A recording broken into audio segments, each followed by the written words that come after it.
அனைவருக்கும் கணித வணக்கம். இப்போ பார்க்க போகிறது 6, 7, 8 திறன் கணக்கு பார்க்க போகிறோம். ஈரிலக்க எண்களை ஒப்பிடுதல் இயல் 2. எண்களை ஏறுவரிசையிலும் இறங்குவரிசையிலும் எழுதுக அப்படின்னு சொல்லி கொடுத்துருக்காங்க. 2.3ல் ரெண்டாவது கணக்கை பார்க்க போகிறோம். 17, 13, 14, 19, 20 கொடுத்துருக்காங்க.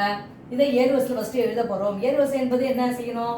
சின்ன நம்பர்லேருந்து பெரிய நம்பரை எடுத்து எழுதுறது. இருக்கிறதே சின்ன நம்பர் என்ன இதில் 13, அதுக்கு அடுத்தாப்புல 14, அதுக்கப்புறம் என்ன இருக்கு 17, அப்புறம் 19, அடுத்து 20 இருக்கு. சின்ன நம்பர்லேருந்து பெரிய நம்பரை எடுத்து எழுதியிருக்கிறேன். அதே இறங்கு வரிசையில் என்ன பண்ணுவோம்? பெரிய நம்பர்லேருந்து சின்ன நம்பரை எடுத்து எழுதணும். இருக்கிறதுலே பெரிய நம்பர் வந்து 20, அடுத்து என்ன இருக்கு 19, அதுக்கு குறைவு 17, அதுக்கு குறைவான நம்பரு 14, அப்புறம் கடைசியாக இருக்கிறது மிக சிறிய நம்பரு 13.